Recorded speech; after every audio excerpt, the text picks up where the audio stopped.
Whether you call it a brag rag, a patch vest, or a scouting jacket, it's an informal article of clothing where your scouting story can be put on display for everyone to see. But do you know where the idea for this wearable billboard originated? You might be surprised. Learn more about a functional way to display your scouting history in this edition of Artifact of the Week.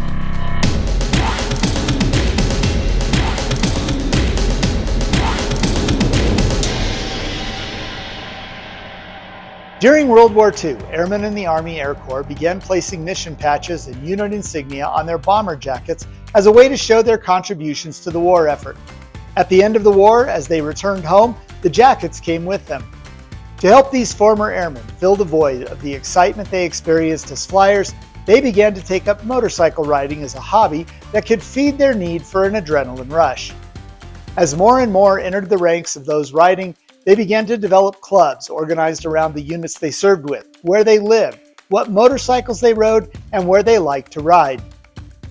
The bomber jackets they brought back from their wartime service afforded them protection from the elements, as well as from the dangers they encountered while riding. In addition to the patches these jackets already had, they began to add patches of the places they traveled, patches that showed what make and model of motorcycle they rode, and patches that told what riding group or gang they belonged to. Another trend concerning the jackets began to emerge as well. Because the jackets were bulky, they could also be restrictive, so many riders would cut off the sleeves, leaving just a vest to be worn. While motorcycle riding may have initially appealed to former flyers, it also appealed to others returning from the war who were not airmen. These men didn't have bomber jackets, so they brought leather jackets or heavy denim jackets and attached patches to them in a similar fashion. Just like the others, some would also cut off the sleeves to make wearing the jacket more comfortable. There is no official record of when the first patch jackets or vests appeared in the world of scouting, but we do know the first red wool shirt, which would become the red wool red jack, came about in 1944 here at Philmont. In 1948, at the Region 7 Hoedown, which was a training event for local councils in Region 7, making a patch vest was part of the crafts program at the event. During the Hoedown, attendees made a patch vest and traded for patches that they could later sew on their new vest. From that training, making patch vests spread throughout scouting. Over the years, the National Supply Division has sold various iterations of the patch vest. These have historically been red in color and made of wool, twill, and a mid-weight cotton blend. Many local units as well as individual families have made their own version of the patch vest, and I have a couple of patch jackets that have many of the patches I earned as a youth at the beginning of my scouting career on them. These include patches for my first camp out as a Boy Scout with Troop 91 in Taipei, Taiwan, and my first summer camp experience in Far East Council. There is also a troop patch for Troop 301 in Ewa Beach, Hawaii, where I earned my Eagle Scout rank. Here in the collection of the National Scouting Museum, we have several patch jackets, a very unique patch poncho, and two special patch vests. Here are 4 of the patch jackets that we have in the collection. 3 of these are based on official BSA lightweight jackets. This particular jacket fits the mold of a traditional patch jacket exhibiting patches from OA events and national jamborees. This green jacket may have belonged to a scout or scouter with a military connection, as it has patches from the Transatlantic Council, Scouts Canada, and most interestingly from Vietnam.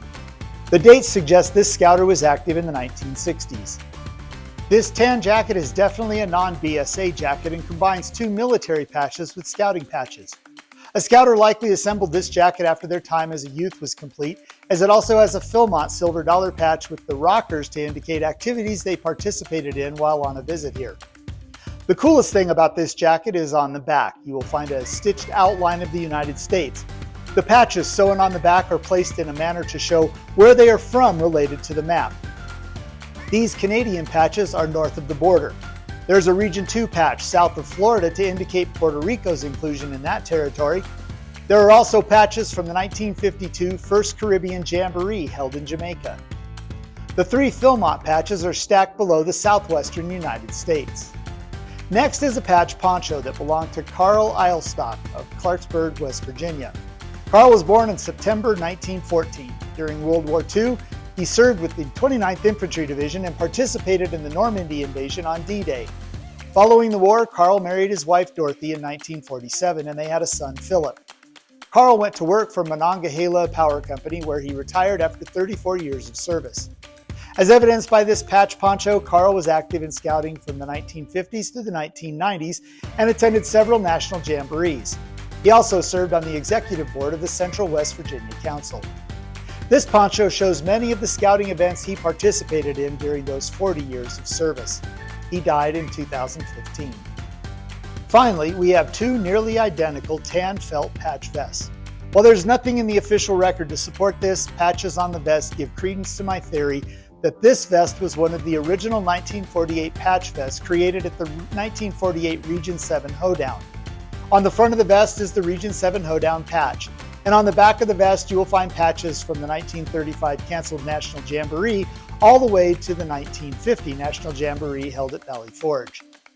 The final vest is also from Region 7, and on the back bears a patch from the 1949 Lincoln Trails Council hoedown camporee. I believe this patch vest belonged to a scout based on the ribbons for tent pitching and first aid and the activity patches found on the back as well. I don't think patch vests or jackets are as popular today as they once were, and based on what I've seen at recent events, seem to be favoring younger scouts like Cub Scouts and older scouters with a history they want to share with others. It's much like patch trading, where the trend is for older scouters to be more involved and look for ways to engage a younger audience by getting them involved in collecting scouting patches as memorabilia. Well, that's all the time we have for this week.